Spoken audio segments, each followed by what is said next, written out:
Welcome to episode 17 of Building Blocks with Brendan. Today we take a little bit more of a creative approach as we speak with Josh over at Birdhill Studio to learn how he developed his own creative agency. What's very interesting about this episode and this podcast is really the combination of two worlds, the creative world and the business world. And when it comes to running a business, you really need both. No matter how creative you are as an individual, no matter how good your art, your photographs, your digital content you create is, without a business sense and a process behind it, it's very unlikely, if not impossible, to be successful. Josh is really a combination of the two. He comes from a creative background. We really talk about his introduction into the whole industry, how he got his first few cameras, started taking photos for friends, then a few friends who had their own startups, started working on some content for them, developing their brand, and then did a lot more, you could say, side projects, a lot of work. From there, he realized when he was graduating that, hey, you know what? We've had some success. Him and his co-founder said, let's start our own agency. Let's start our own business. And we really talk about going from, zero to where they are today. But what's very interesting about this conversation is a lot of his customers will be somewhat similar to me. I don't come from a creative world. This whole taking photos of products, what you're expecting, how the relationship should be managed is very foreign to me. And that's one thing he touched on as well, is that for a lot of people, when it comes to creativity or anything regarding branding, he doesn't view it as a black box that he has to keep secret. He's very open about his process, how he gets things done, but most importantly, has a conversation with the client. One thing he brought up that seems apparent, but I wasn't aware of, is that although he takes a lot of the branding photos for organizations, whether it be on their socials, on their website, it is also a relationship they manage. A lot of their clients they work with, they've been clients for multiple, over a year, a whole year process. So it's not only just taking or creating good content, it's also about developing a relationship. Josh also speaks about how he was able to foster and maintain a relationship for these clients and really what they expect you to do. And one of the big things is, and why why you pay someone for this work is to develop trust, but also to expect they can meet deadlines. One of the most unique topics of this conversation, something I always like to bring up, is how the heck do you get started?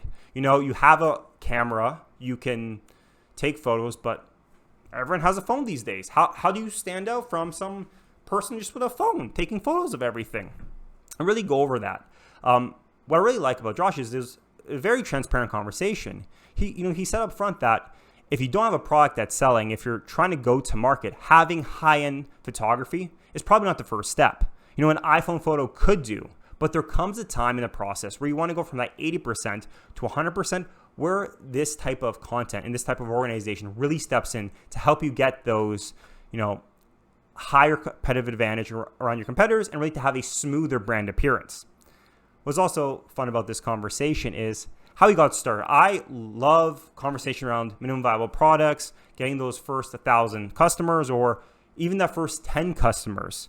And his process was very interesting. And he goes really on about it in the podcast is that he just asked for samples. It was hey, I am an agency. We're brand new. And I really think it's interesting as a branding agency without a brand yet, because you're developing a brand, how do you get those customers to trust you? And one thing he did, which was ingenious, but very simple, is he said, can you send us a sample? We will send you back a photo for free. And for most clients, this is not a huge trade-off. It's one product. A lot of these CPG goods, it's a few dollars for a product. It's not a $1,000 laptop or a high-end smartphone. It could be an article of food, item of food.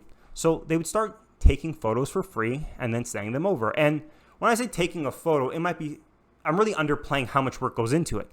We spoke over the podcast how it can be multiple hours for one photo, 10 hours to get that one shot. So by no means is this a quick process on their end. There's a lot of work being put in there.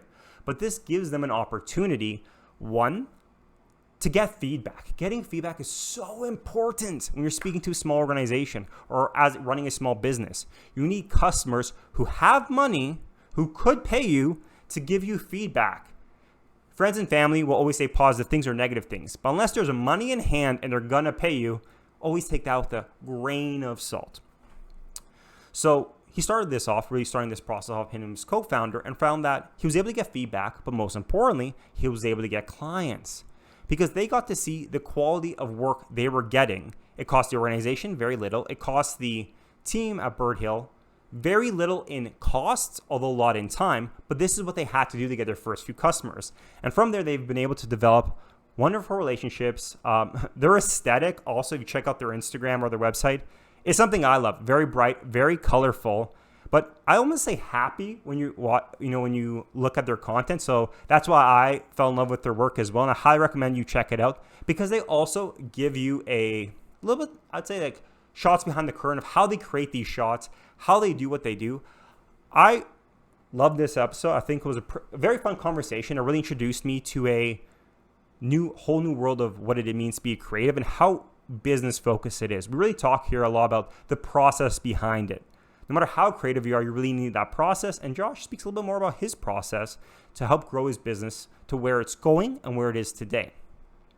Also, if you have your own camera and you were interested in developing your own branding organization, photography organization, I do think there's a lot of insights that are useful over our conversation or tidbits of information you can take with you to really help develop your own business. What we speak about is true in anything else, is that what his secret sauce is hard work.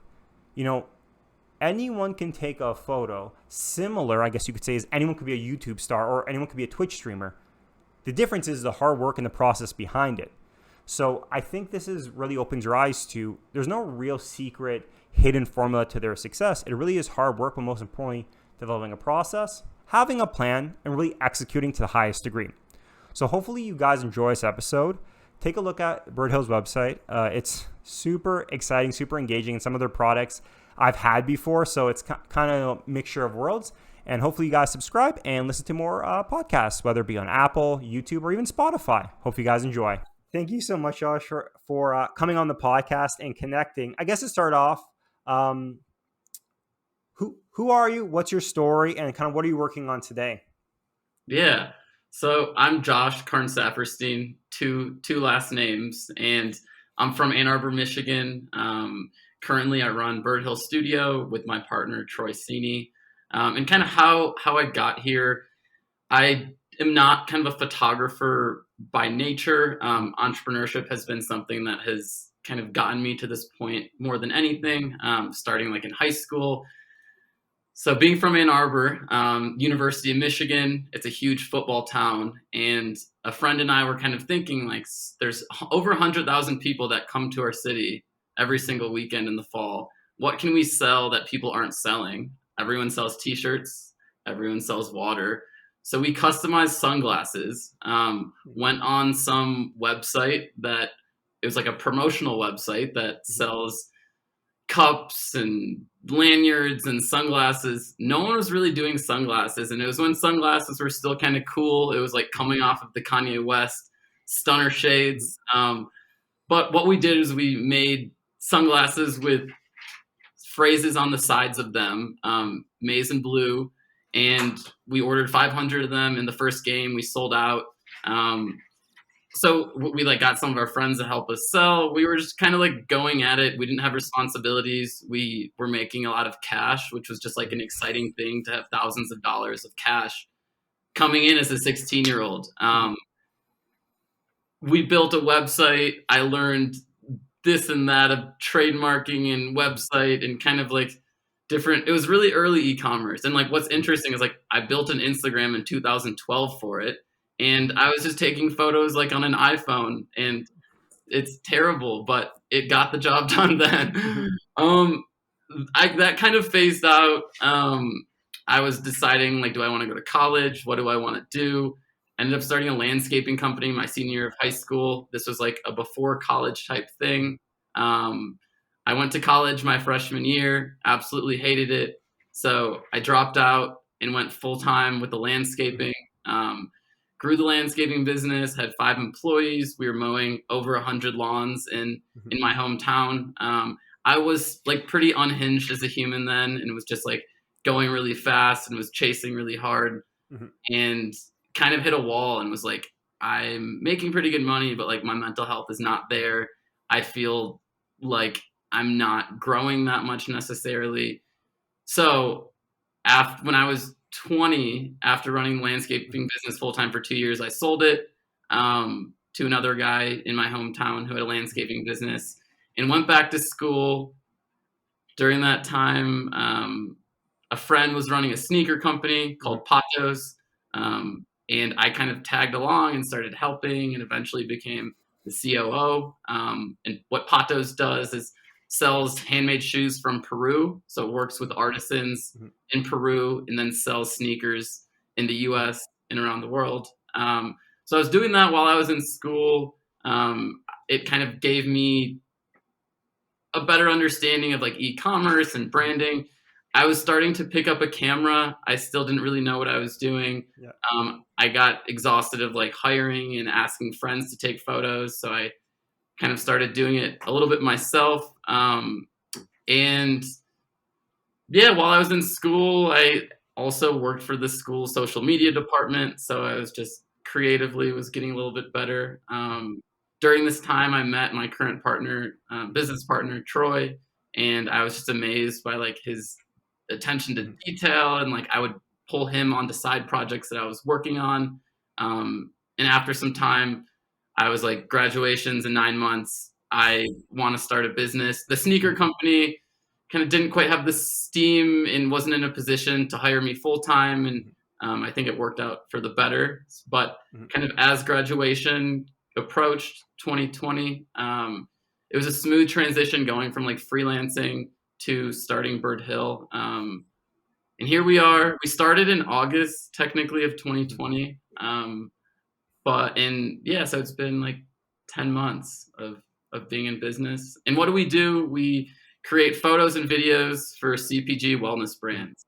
And so we're working on both monthly retainers and projects. A really simple business, and like I mentally think about it similarly to a landscaping business, where it's like you need clients, you need to be doing really good work, and you need to be giving phenomenal service to the people that you're working with.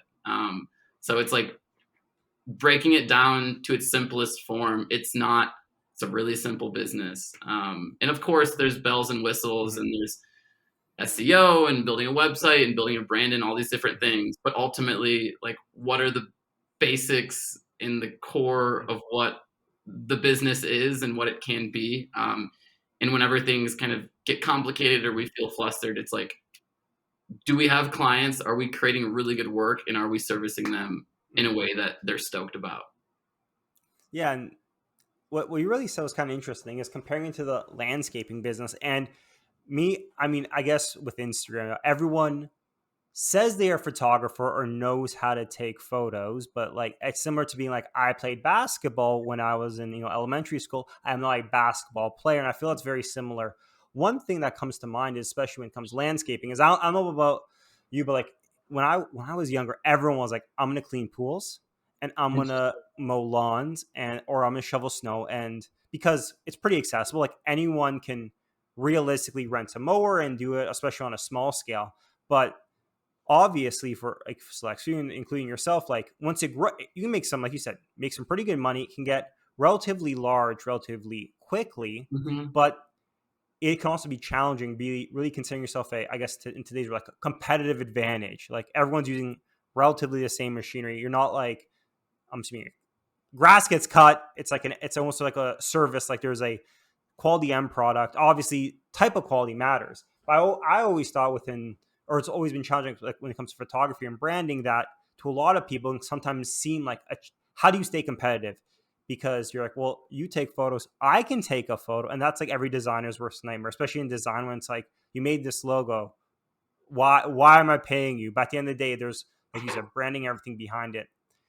How did you start off? Like, how did you reach your first few customers? What was your seller? How's the whole industry work? Yeah, no, that's a good question. So first clients were friends. So this is while I was in school.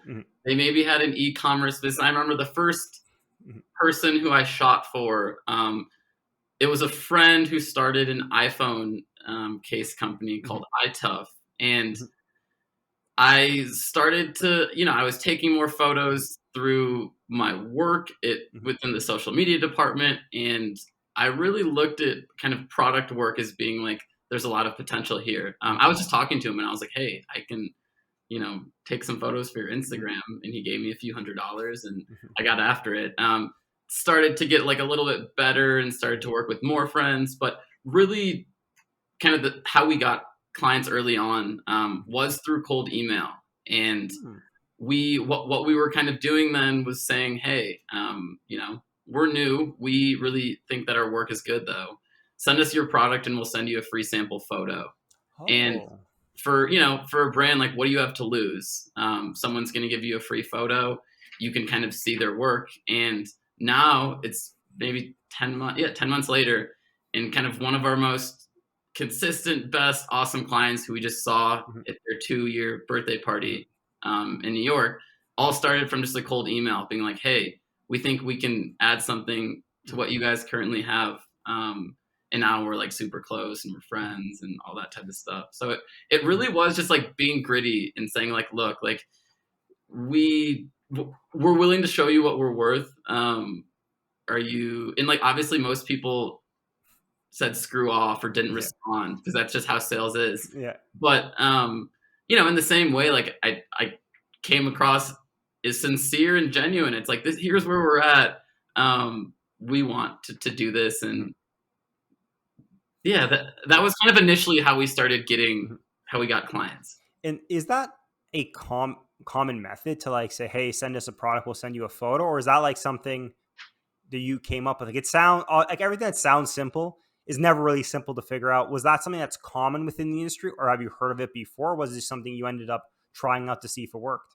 Yeah, so we didn't know anyone else who was doing it, and I don't really remember exactly what was like maybe we should do this. But there wasn't anyone who I knew at the time who was doing it. I do think it's not like extremely common, but there are instances where agencies will still offer that. And there are like few instances where we'll still do a free sample photo.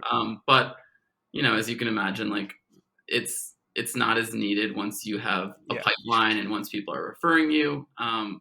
But at the time, like, imagine it was just us two sitting in a room being like, we were going to have to pay rent next month and the month after that. And we actually want to do something. Like, even if we're not making real money, like traction and momentum is everything to me.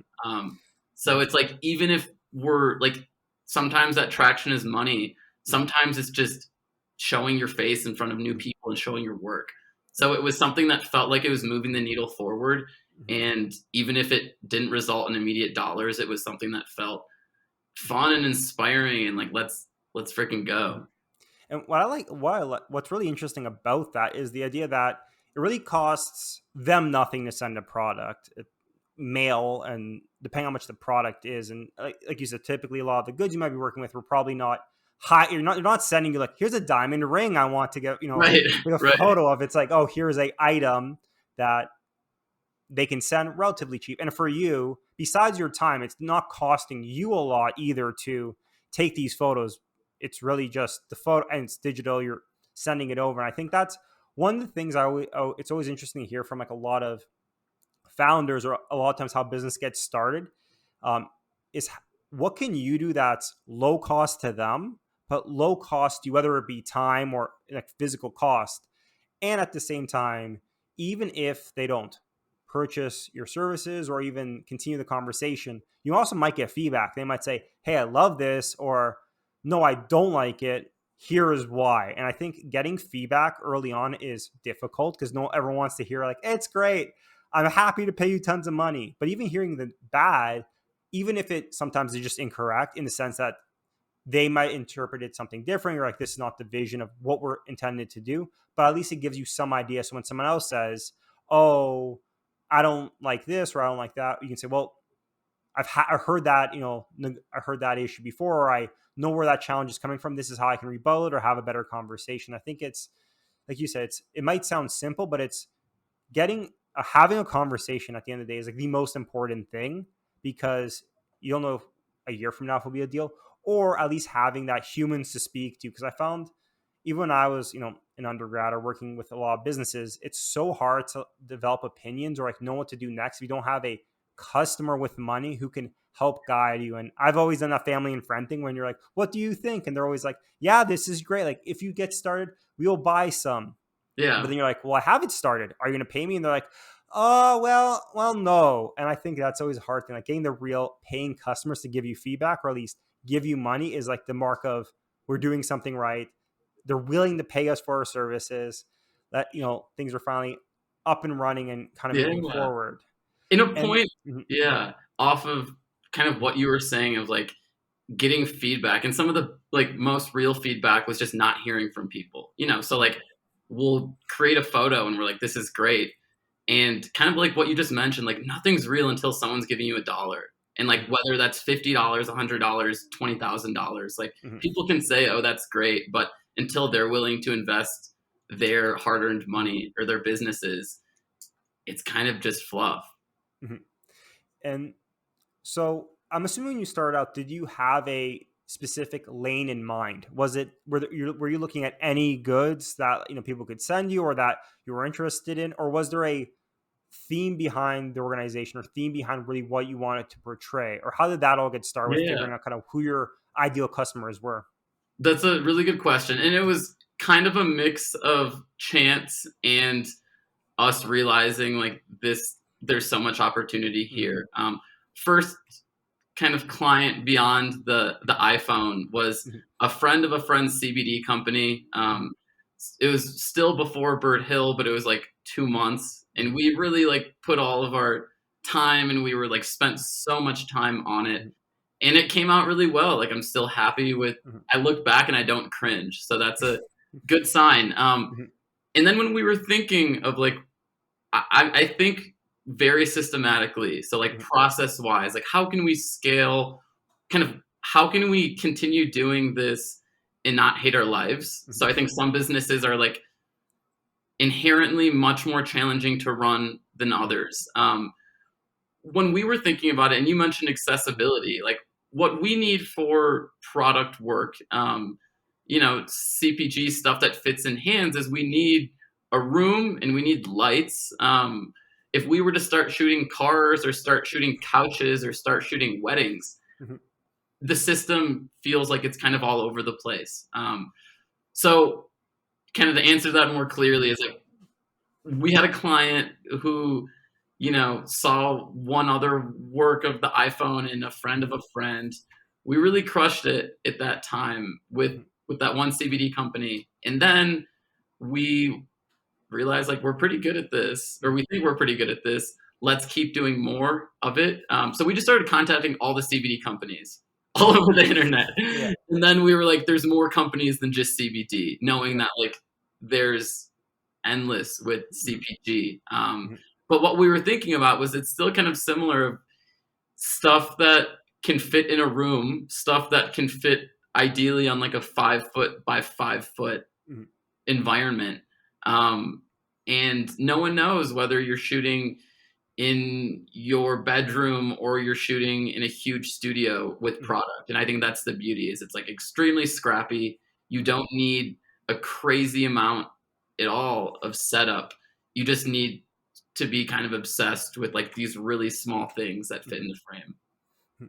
And what you said, I like to hear a lot. I feel like one of the challenges when starting any business or doing anything is that like when you have no limits, you're like, I can do everything. I have, I can take photos of, like you said, like weddings. Like I know a lot when you get into like the photographer world. I have a few friends who ran photography businesses. Like weddings are like your bread and butter. That's where you get started. That's what everyone does because a lot of people get married, Yeah. and there's like always so many, especially at the same time, like you can always find work there. But the challenge is when I even talked to him, one of my good friends, was that problem with weddings are you have to go places. It's quite time. You need multiple cameras. It's a whole weekend of work. And it's a lot of times not the most lighthearted or stress-free environment. Very stressful day and not the most peaceful job where you're like, oh, let's take this photo again. People are all happy.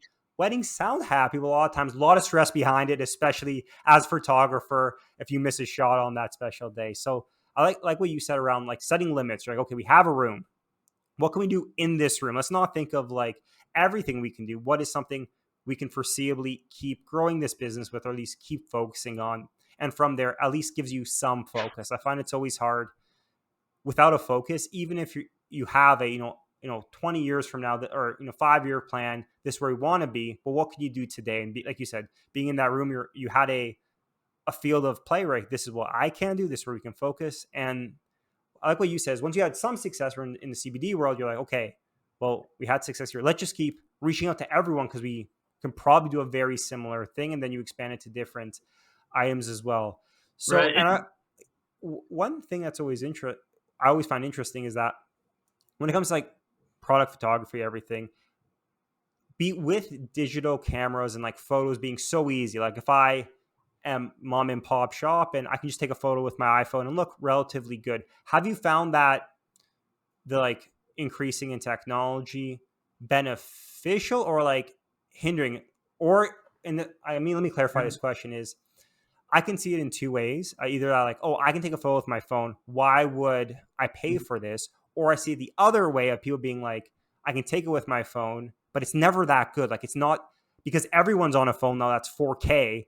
These, like you said, those small issues are very apparent, or like colors off, or the Yeah. product is in a field of grass that doesn't fit here. So how have you found, I mean, you've been doing this only for a few years, and I mean, similar to me, like I can't remember a time when a camera was like super rare to have, but have you found that like the Instagram culture and the ability to take photos has helped people respect photos more? Or have you found that it's sometimes a hard sell to convince people that they need a higher level than just a iPhone in a, in a bathroom or in like in a field? Sure. Yeah. So we officially started business mid-pandemic, which was an interesting time, and I feel guilt is not the right word, but um, we were really lucky and fortunate, like, to have started during the pandemic. Why I say guilt is, of course, it's such a terrible time, and let's move through this. But in the same way, like, brands were doubling down on digital, both small and bigger. So we heard it. I can't say we saw it because we weren't heavily existing, like we weren't hitting people up before the pandemic, but everyone was saying like we're putting our marketing dollars into content. We're not going to trade shows. We're not doing anything in person. Retail is not as popping during a pandemic. Yeah. So we saw, I mean, a lot of people were responsive early on and kind of continued to be. And kind of to your point of like with iPhones, is there is certainly, like, you can tell when something's taken on an iPhone, and something's like really good on iPhones. And what I'll often say, like when I'm on a call, is first, like, budget wise, like the first thing you should be spending money on is not really sexy photos. Like, you need to understand your business. You need to have a website. Like, photos and videos can grow and can build, but just them alone, it's not going to get you to where you need to be. So if a brand is super early on and I can tell like their budget is slim, I'll tell them like, look, I don't think that this makes sense for you. Let's talk in 6 months, or let's talk in a year. For brands that do have money and are a little bit more established or have some funding, I think most, especially with CPG e-commerce, like, it's hard to do anything if you don't have high quality creative. And that comes in different forms. Like, sometimes it's user generated really heavy, but there is an angle of it. Sometimes it is extremely polished. And there'll even be certain brands that, like, just their tone doesn't quite fit our style. Like, we're bright, we're poppy, we're bold. Sometimes brands are really meme heavy, like Chipotle. Like, all they post is hilarious memes, and I don't want to change anything that they're doing. But like, it probably wouldn't make sense for us to take really sleek photos of their tomatoes. Yeah. It would be like, it's great, but like, look at what we are. And I mean, that answer is great. I think, and I was kind of playing devil's advocate there. I think it's one of those things, I know, especially in a lot of businesses I work for, and people are like, well, yeah, but I could do it for free, or I could do it cheaper. And especially in the design world heavily, it's that, well, if someone says that, typically, one, they're probably not in the industry. That's like saying, I can't think of a good example in my head, but that's like, well, I could drive a cheap car. I don't have to buy a sports car.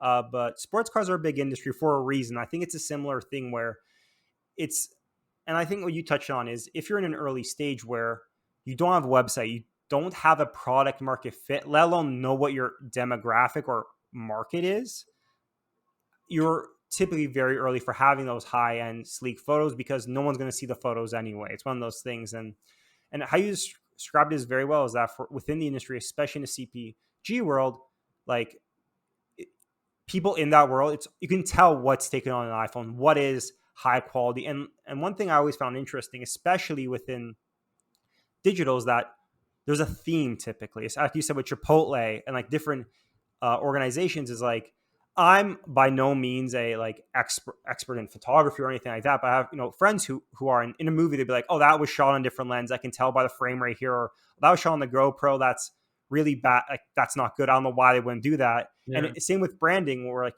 I talk to people who are in branding. They're like, oh, that mismatch is off, or this is a horrible photo for it. And you'd say, oh, I can't tell, but over 1 million people looking at it, it does get quite obvious when compared to other high end, high quality brands and products in themselves. Sure. And within that, it's kind of, I think this is with most, I don't want to say most things, like within the design world, it's like you probably have someone internally who can get you to that 80%, who has a camera, or you have a cousin who's pretty good, but going from the 80 to the 100, which, brands that are really motivated and ambitious to stand out, it's just harder. There's diminishing ability to improve. And we're spending 10 hours a day in a room with our heads stuck on a camera. Like chances are we're going to get a lot better than your cousin who's not doing this.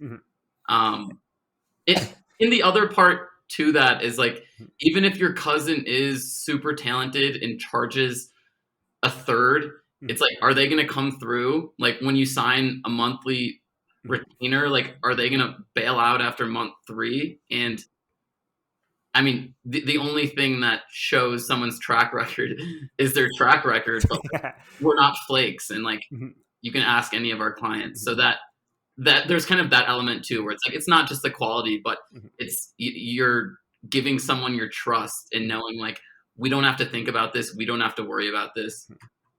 Birdhill. And I think a lot of times when it comes to even running a startup or working with startups, in the sense that there's always like that early stage where it's like, oh, my friend will help me with the marketing, or my friend will help me with this. But then there comes a point when, even if they're okay, it's that, well, they work like 2 other jobs. Like it's, can you trust them? And I think it's similar to what you said, is like, there comes a point when you're not paying just for a service. You're paying for that, being able to trust someone with not having to double check all their work, not having to be like, will they get it in on time? Will they be able to get me the answers I need? Like what's going to happen?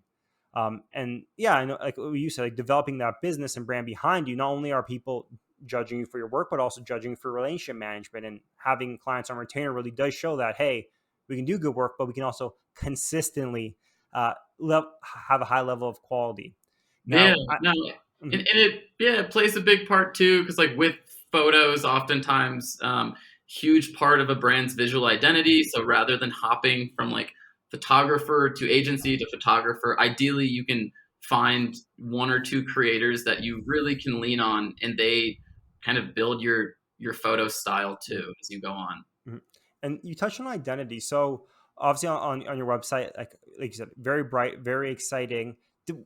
Was that how you always wanted kind of your theme or your own internal brand to be? Or was it something you learned over time that you just enjoyed shooting more than others? Or how did you come up with that style of your own design?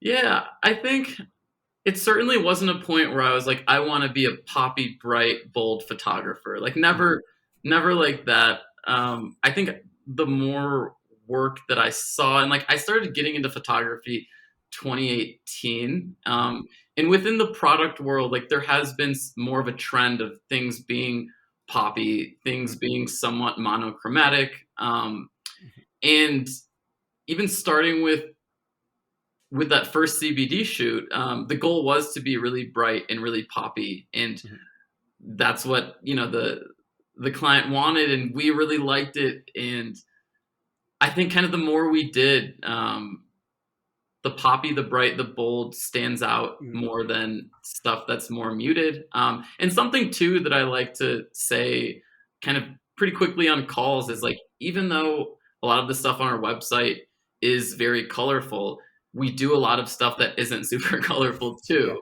Um, but there are certain consistencies of like lighting and Mhm. contrast and balance that like, even if we are shooting something that is more of a pastel theme or more earthy, like you can tell really quickly whether something's properly lit or whether it looks muddy. And muddy is Mhm. kind of a term that we use when it looks like stuff is kind of blending in together and you Mhm. can't really distinguish certain colors and shadows. Mhm. So I think like making sure that we're kind of the boldness, the contrast, and the balance are Mhm. there, but we don't shove rainbows down the throats of brands who are not as colorful. and and like you said, it's really understanding what your customers want, but at the same time having some consistency. And typically, I assume individuals who might be reaching out will be reaching out for that style or that how you produce your work, wanting something very similar. And also knowing what you can say no and yes to. I think having a strong understanding of like this is our realm we can play in. And I know, and then, oh, that's actually a good question as well. Is when you start out, I always found that like you almost want to say yes to everything. You're like, they have money, I will say yes. Even if I have no idea what they're doing, or like this is not my style, this is maybe more dark than I'm used to. How did you figure out, or what was your mindset around saying no to things? Or like, do you have a understanding of like, hey, this is our sandbox we can play in? Like anything past this, we will say no to, or at least have to have a deeper conversation to see if it really fits. How did you find that line? And how do you say no to people who want to give you money? Yeah, I mean it's a great question. Like early on, you often don't have that many people asking you.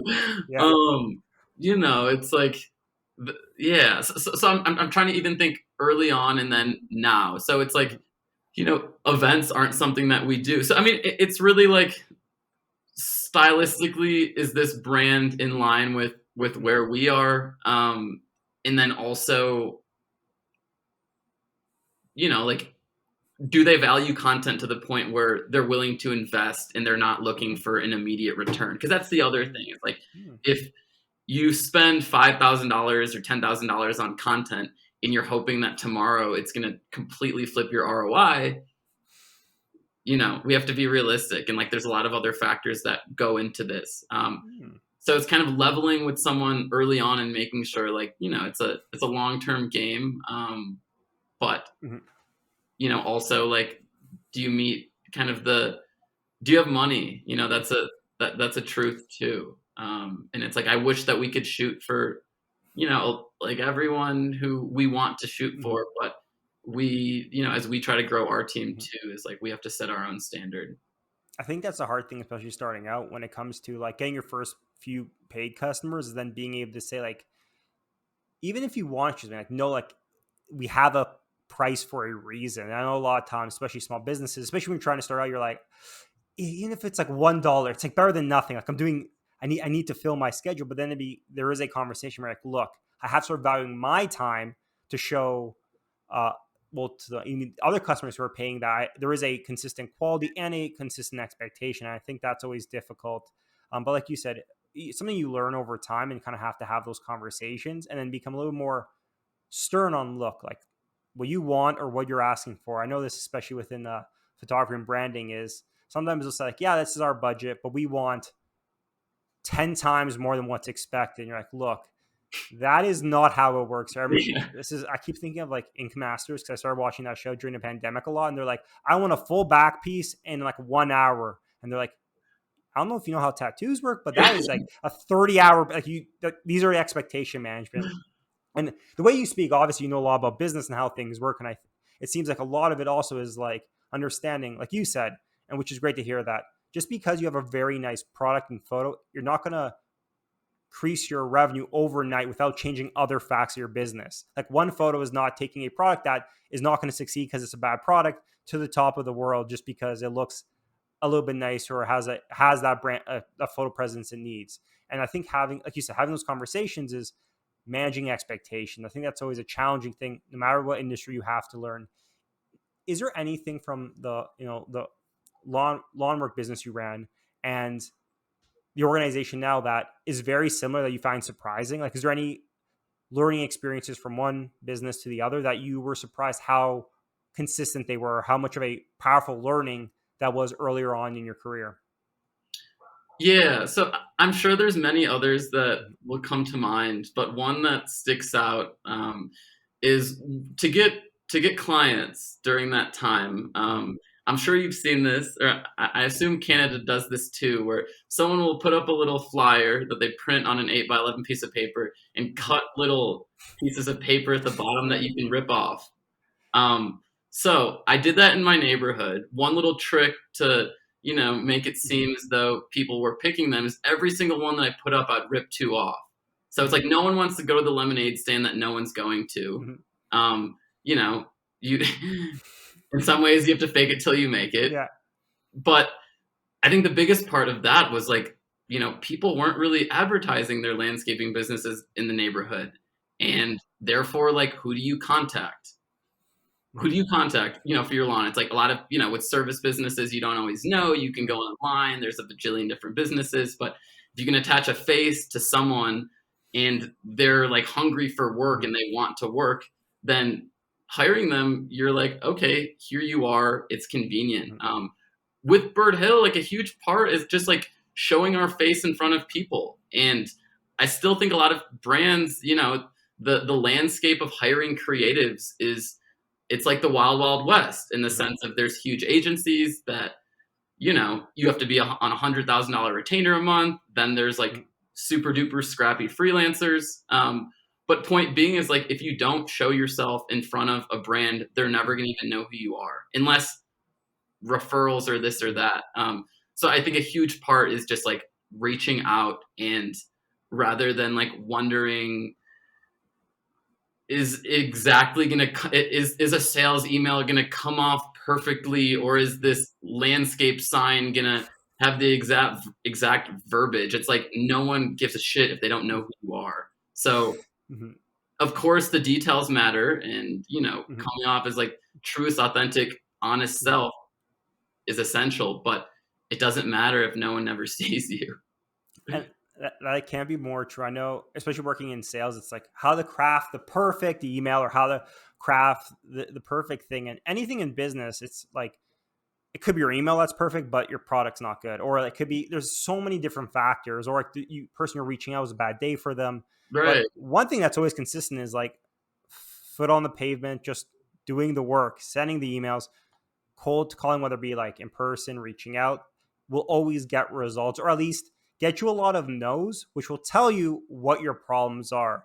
And I think one of the challenges that's always difficult, especially with a small business or anything in general, is that you want to make it perfect before people judge it, but it'll never really be perfect. And a lot of times I found this, especially when it came to like schoolwork or anything in my life, even like projects I was doing for my job, was like, I'm like, okay, I need to perfect like the opening paragraph. That's the issue. And I give it to someone. I'm like, hey, don't look at the first paragraph. And they're like, oh, the first paragraph's fine. The rest of this doc, you're completely missing this like appendix. Like there's no financial analysis in this. And I'm like, oh, this major issue is where I should be focusing, but I would have never known if I didn't show someone else and at least had that conversation. I think what you said is right. Like having a face to a name, or at least having those conversations, are so invaluable. One, because it's like people tend to trust people no matter how, although like obviously brand helps to build some recognition, but like once they speak to a human, they're like, oh, I can assign this idea to someone. I know who I can talk to.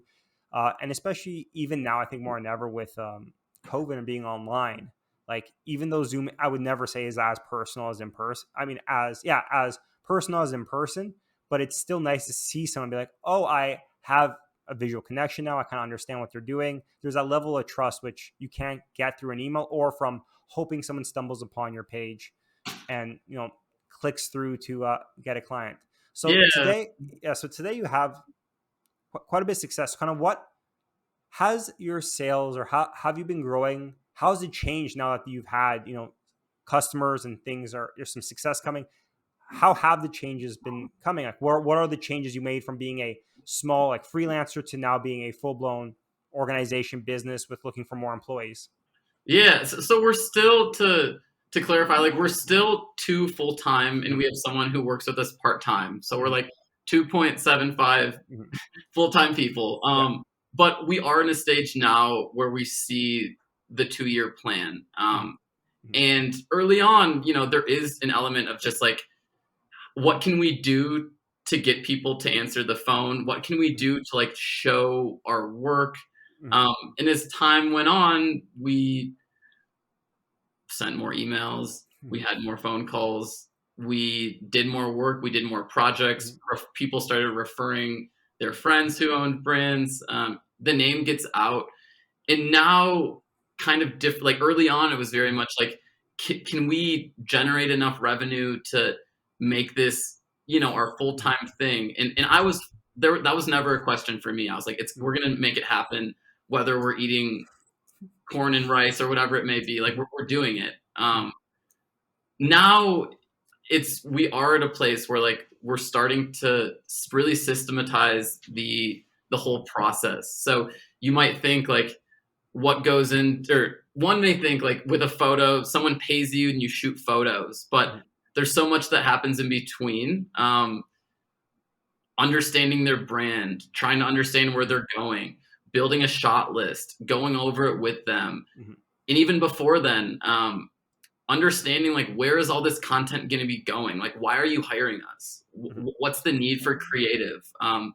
So there's just like a lot of kind of middle ground that is super important before Mhm. anything's signed and before anything's created. And what we've been working on in these past few months is like really refining that process. So as we start to bring people on, it's not a situation of like, so can you help? Like, where can you help? But more like figuring out where we can really set people up Mhm. to succeed and Mhm. to kind of carve their own lane within the company. And I think that's great. I think one of the thing you touched on, I found especially with a lot of creatives, is the challenge is how to systemize it, and especially when talking to people who might not be creative. Like I know when I was doing some branding classes through school and through other projects, I'd be like, "Can you make? I need a photo. I need a logo." And they're like, "Of what?" I'm like, "Figure it out." And I learned quickly that's not helpful for anyone. First of all, like how does me not knowing my own company or my own brand or my own product help you figure out it for me? That's such a big disconnect. I know, and a lot of people I work with, whether it be on the UI UX side, it's like they almost have like a intake system now. It's like, okay, give us some examples. What do you like? A, B, or C, let me know and get us so much more information. First, it helps you or individuals, but also makes the relationship work so much easier, like by setting expectations, like you're touching on before. And I Yeah. think that's one of the things people don't realize in the creative world is that there is a process for everything. It's not just like, oh, let's just take a photo today and see what happens, and maybe it'll work, maybe it isn't. There's very much a process in place, and especially when hiring on new employees or anything, it's nice to be like, this is a process you can follow. Always reminds me of it's like a sales script. Like I used to hate sales scripts until I realized it just teaches you a product so much more and like gives you a backup plan to follow if things aren't going well. And I think that's the same thing with anything. Like a process is so important no matter what industry or what products you're working with or what type of company you have. And so going from like two people to now looking to, to expand in the future, is there anything that's changed day to day that you miss? Like I know a lot of times when I talk to early founders, are like, I loved boots on the ground. I mean, and a team of two are obviously still doing a lot of the same things, but are there certain things you miss of having that, like being a freelancer, being able to maybe do things that are maybe more, I would say more creative, but like more unique or try different things. But now, running a business, there's a lot more process involved, a lot more Yeah. cost involved. Was there anything that changed that you surprised you missed, or that you're like, you know what, I wasn't expecting I had to learn this, but now being a team of two is something I have to learn just for future success?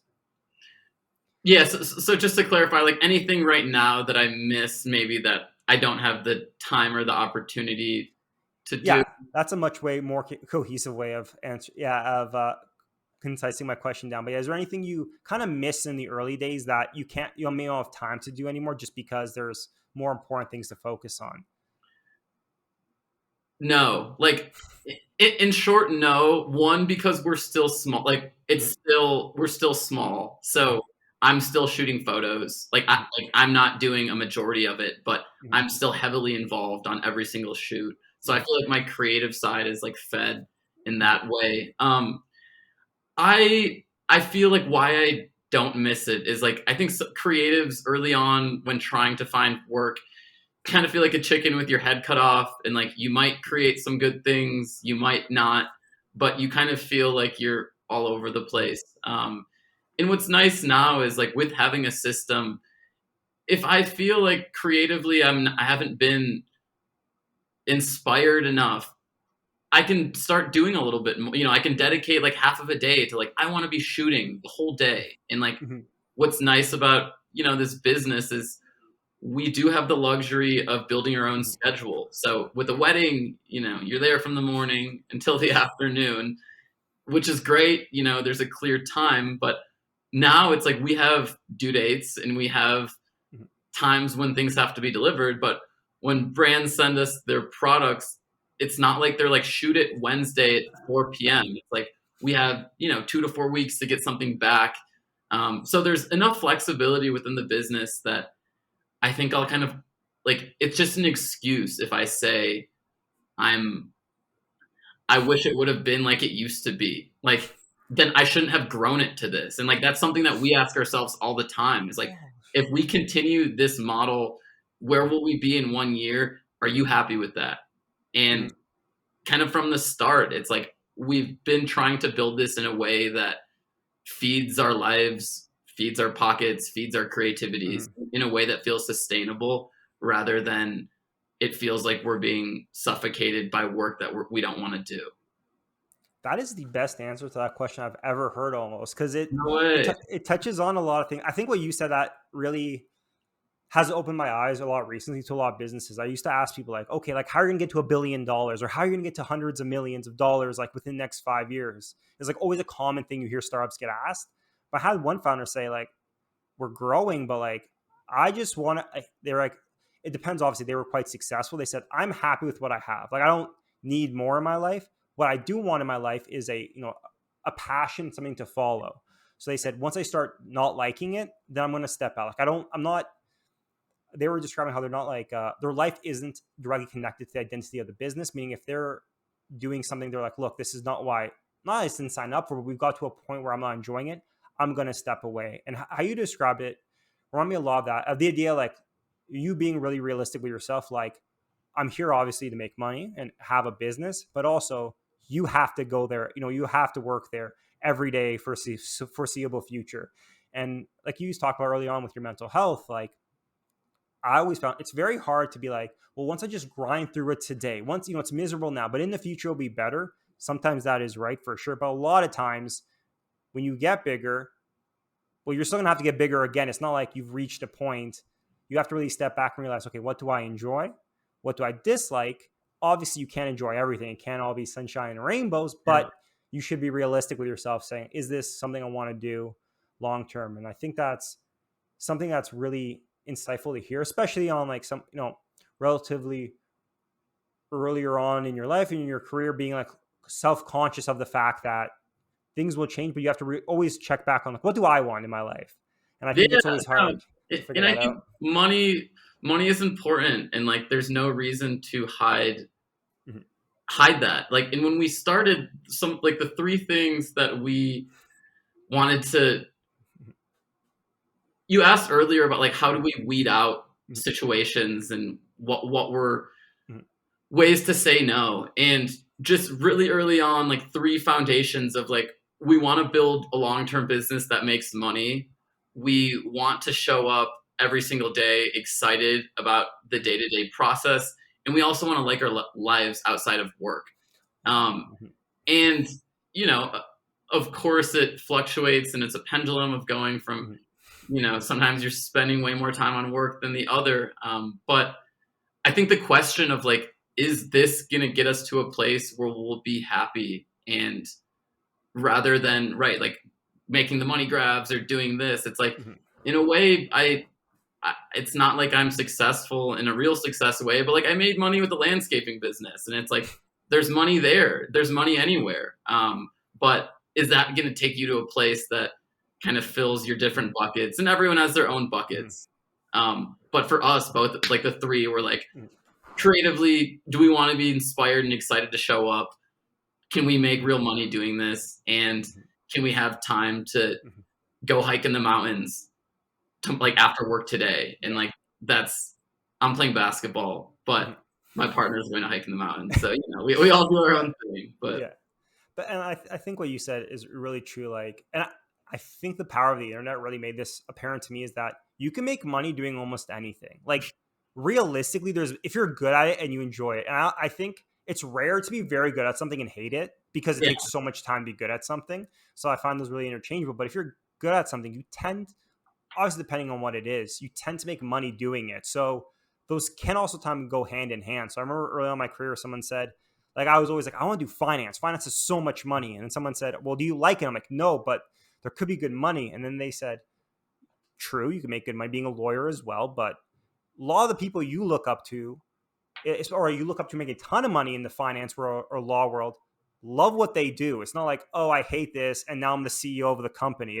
There is a connection there. And I think really figuring out what you like is so important. And I always like to touch on, like, streaming such a good example. Like, I remember like over the past month, I was looking at how much some of these streamers make, and it's like $1 million a month, like legitimate, like professional athlete money. And because entertainment's so popular, but one thing that you always learn is, like, you have to love it. And some people and I think you talk to a lot of people who've had success in their life, even if they were making money and they hated it, they never say like, oh, it was so great, I made so much money, that was they're like, I hated it.